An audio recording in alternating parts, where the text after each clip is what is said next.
Ulysse, le soleil est bien haut et Ithaque bien loin. Nomme tes capitaines et levons les voiles. Je suis à toi, Elpénor. Nous partons. Rameurs, à vos avirons.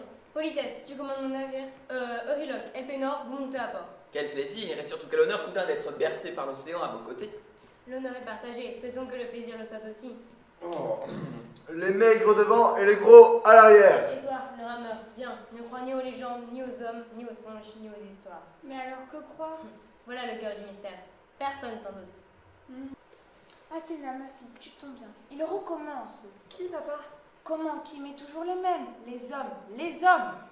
Et les femmes? Mais au fait, qui crée tout ce brouhaha et ce toit-bois? Vous le savez-vous? Mais Ulysse Lassus, Ulysse rusé, Ulysse... Ulysse, la liberté. Le plus dangereux, ouais, je sais même pas s'il croit en nous. Sa soif de gloire et de sang le fait massacrer le dernier village troyen. À chaque assemblée des dieux, j'ai demandé à ce qu'il soit envoyé chez Hadès, le roi des morts. Ulysse est le seul mortel que nous devons faire. Un petit muscule qui fait peur au puissant Poséidon. Et toi, ma fille, que penses-tu de ce pays? Ulysse est un homme, papa. Un vrai. Avec du cœur dans les yeux, de la force dans le ventre et du poil sur les fesses. C'est un mâle courageux et juste comme une balance. Que tu es belle, Pénélope. Descendrais-tu nous apprendre la bonne nouvelle? Aurais-tu porté ton choix sur l'un d'entre nous? Non, comme chaque soir tu viens simplement respirer l'homme, non?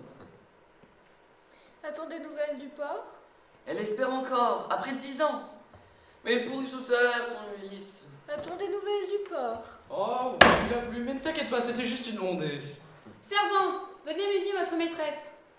Ah non, tu ne vas pas nous enlever les avances. C'est un bien maigre en passant en attendant le morceau de choix. Quelques grains de riz blanc avant la cuisse de brebis.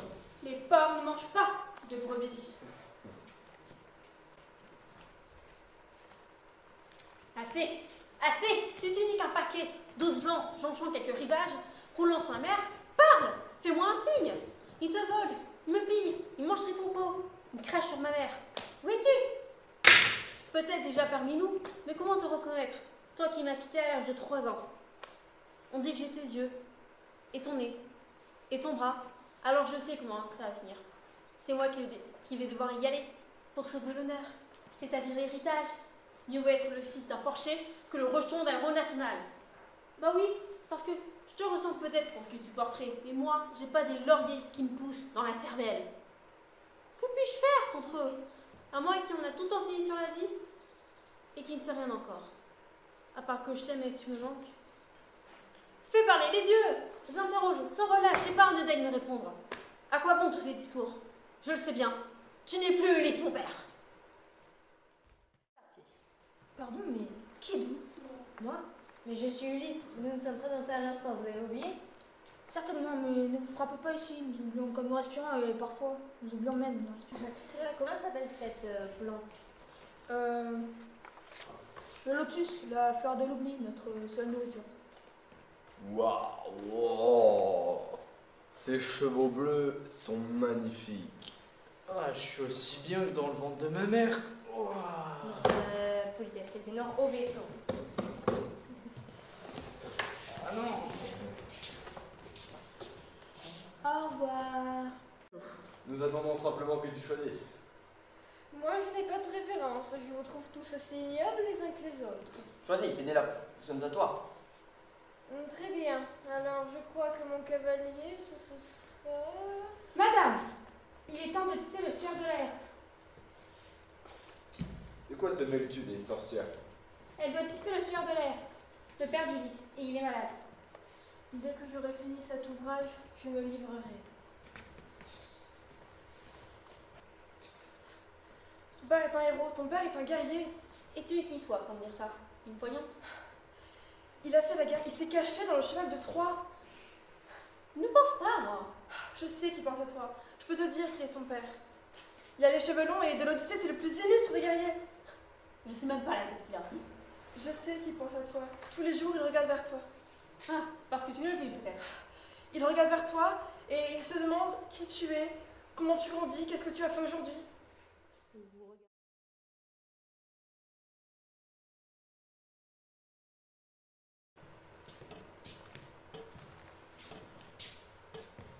Ulysse, voici mes conseils. Tâchez de ne pas naviguer par temps mauvais. Si votre bateau prend l'eau, essayez de le colmater. S'il coule, abandonnez-le. Prenez le temps de dormir, on a beau dire, mais rien ne vaut 8 bonnes heures de sommeil par nuit. Et puis, voguez vers l'ouest. Alors c'est tout? C'est ça les conseils de Tirésias le sage? Moi qui pensais en apprendre plus sur la vie, la mort, les enfers. Que veux-tu? Il n'y a pas de privilège ici, hein. Pas de récompense, pas de châtiment non plus. Pas de bruit, pas de silence. Pas de lumière, pas d'obscurité, ni souffrance, ni quiétude, ni fatigue, ni même sommeil. Il est toujours 5 heures et nous prenons le thé sans cesse. Quelques herbes parfumant à peine l'eau tiède. Tout tourne autour du thé. Depuis toujours, paraît-il. Il est mort? Non, il n'est pas mort car ta fille, dès que j'ai eu tourné, il a sauvé des eaux en pleine nuit. Ben, alors c'était pour mieux. La prochaine fois, il fera pas 3 mètres dans l'océan. C'est ce qu'on verra, ta virilité bétifiante. Mes enfants, vous n'allez tout de même pas vous taper dessus pour un spermatozoïde qui a pris du poids. Il a tué un des enfants, je te rappelle. Tu ferais quoi si c'était les tiens? Bah rien, ils sont tous immortels. Eh bien, tâche de rendre les immortels, car il aura du mal à conserver sa vie. Papa, aide-moi à ramener Ulysse sur son île. Il est prisonnier de cette dingue de Calypso. La nymphe Calypso, d'elle sensuelle. Il doit pas s'ennuyer. Eh bah si, figure-toi, il s'ennuie. Ça fait 7 ans qu'elle essaie de conquérir et il s'y refuse. 7 ans déjà. Quelle invention le temps.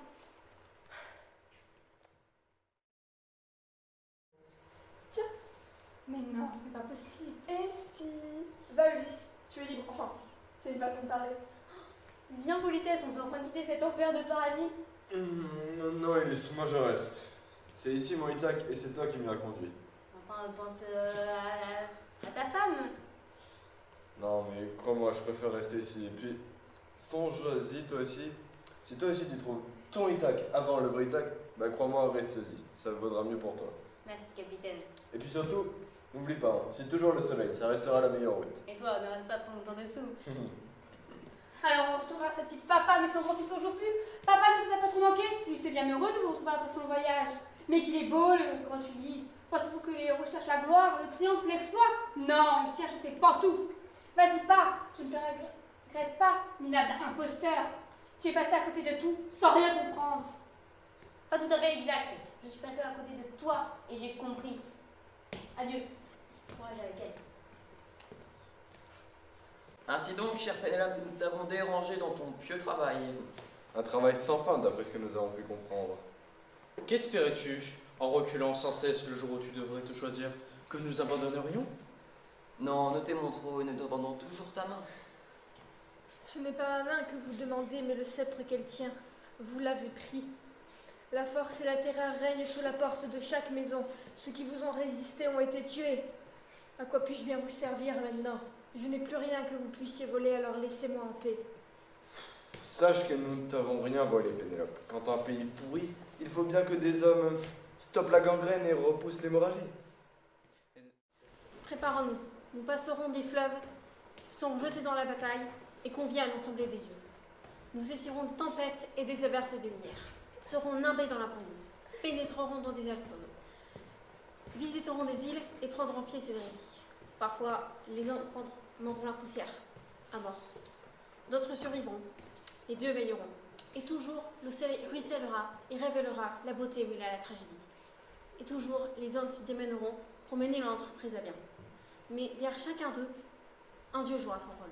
L'homme sera-t-il libre de ses choix ou obéira-t-il à son destin? Est-il un pauvre pion ou une créature souveraine?